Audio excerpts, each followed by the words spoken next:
Namanya Raffi, seorang pria sederhana dari salah satu kampung di Jawa Timur. Raffi adalah seorang anak desa yang bekerja sebagai salah satu sales motor. Penghasilannya sangat pas-pasan, namun Raffi memiliki semangat yang tinggi. Ia sangat rajin menabung. Ia juga memiliki salah satu impian yang terus-menerus ia doakan dan ia harapkan sejak lama. Raffi ingin menunaikan ibadah umroh atau ibadah haji ke Tanah Suci. Sebab bagi Raffi, menunaikan ibadah haji maupun umroh merupakan salah satu cita-cita terbesar dalam hidupnya untuk meningkatkan kualitas ibadahnya, dan dia juga ingin menumpahkan segala doanya di depan Ka'bah. Di setiap selesai sholat fardu, Raffi selalu berdoa agar Allah menjadikan ia sebagai orang yang sukses. Namun selain itu, ia juga ingin menjadi orang yang tetap rendah hati. Raffi juga berdoa agar Allah memberikan rezeki yang banyak dan melimpah dan halal, karena Raffi juga ingin membahagiakan dan ingin membantu kedua orang tuanya dan gurunya ketika ia masih belajar mengaji. Ia juga ingin berbagi apabila ia ditakdirkan untuk menjadi orang yang mampu dan kaya.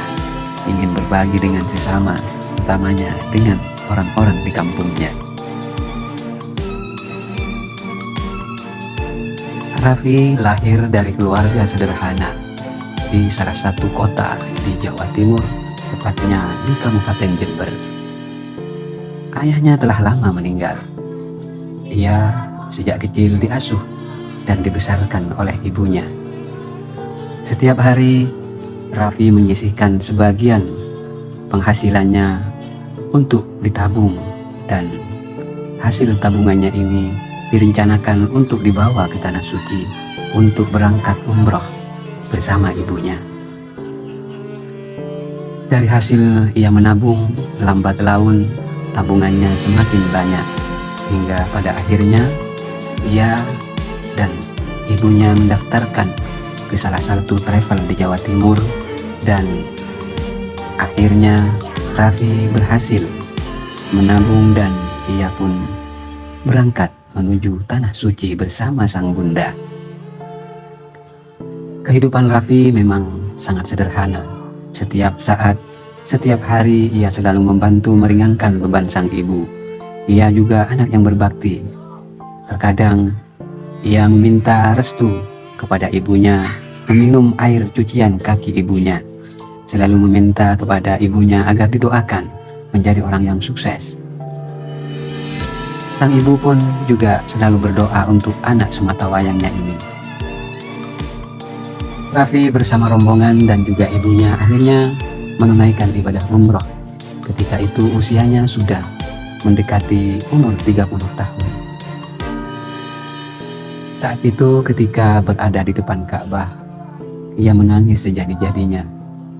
Ia berdoa agar Allah mengabulkan semua cita-citanya, yaitu menjadi orang yang sukses dan kaya. Ya Allah, kata Raffi di dalam doanya, izinkan aku dan jadikan aku orang yang sukses ya Allah. Aku akan bantu ibu, guru-guruku dan juga orang-orang yang tak mampu di kampung. Dan jangan jadikan aku sebagai orang yang lupa daratan apabila aku telah menjadi orang yang sukses. Demikian doa yang selalu dipanjatkan oleh Raffi ketika berada di Tanah Suci. Sepulang dari umroh, Raffi terus melanjutkan pekerjaannya sebagai sales. Namun pada suatu ketika, salah satu kenalan dari rombongan umrohnya menawarkan kerjasama, yaitu kerjasama bisnis mobil bekas. Raffi pun menjalin hubungan bisnis dengan salah satu kenalan dari rombongannya sewaktu umroh. Dan Dalam waktu yang tidak lama atau sekitar 1 tahun, Raffi mengalami kesuksesan yang luar biasa. Bahkan Raffi membuka showroom mobil sendiri. Ia kemudian terus-menerus terjun ke dalam dunia bisnis dan melakukan ekspansi bisnisnya hingga ke beberapa bisnis yang lain, diantaranya adalah bisnis properti. Ia juga membeli rumah dan toko, kontrakan, bahkan Raffi juga membeli beberapa bidang tanah. Uang Raffi terus mengalir deras. Ia kemudian menjadi perbincangan orang-orang di kampungnya.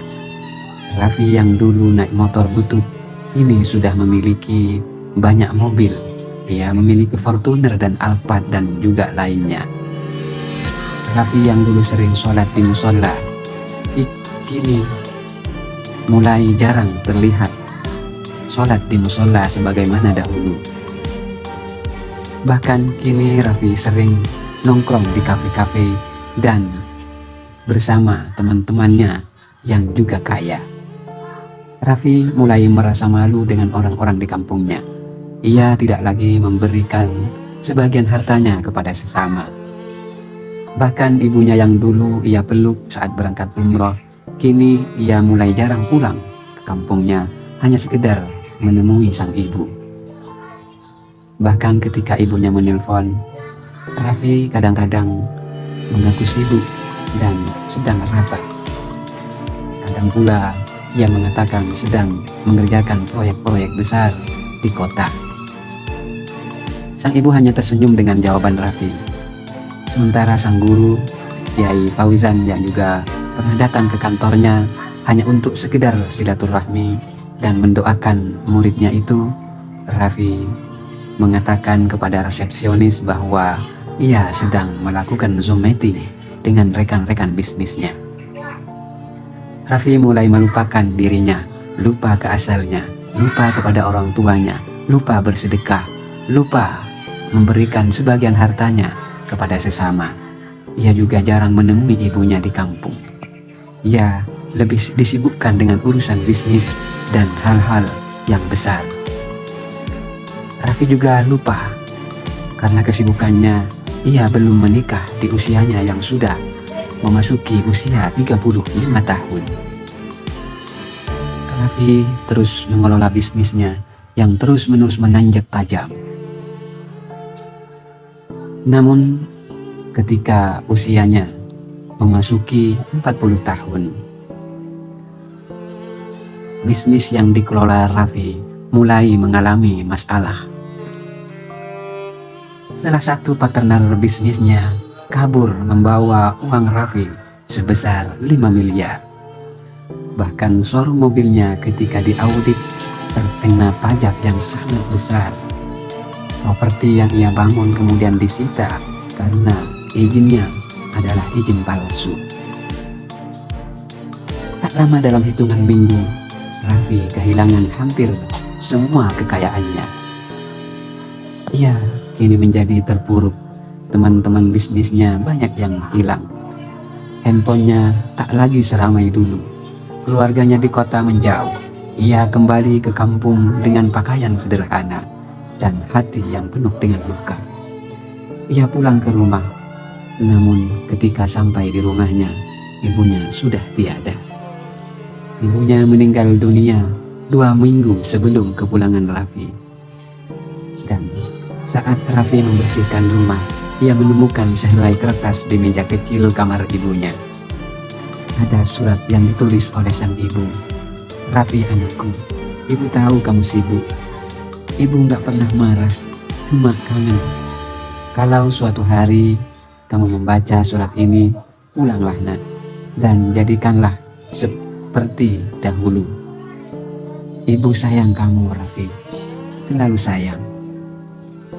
Setelah Raffi membaca tulisan itu, yang menangis, "Ya Allah, aku bukan hamba yang bersyukur. Aku meminta Engkau memberiku rezeki, tapi setelah Engkau beri, aku justru melupakanmu. Aku melupakan ibu dan juga guru serta orang-orang yang dulu membantuku." Demikianlah cerita Raffi. Semua ada ujiannya dan semua ada masanya. Mudah-mudahan kita dijauhkan dari hal-hal yang buruk dan selalu istiqomah di dalam kebaikan. Cerita ini semoga menginspirasi kita semua dan kita selalu dalam lindungan Allah yang Maha Kuasa.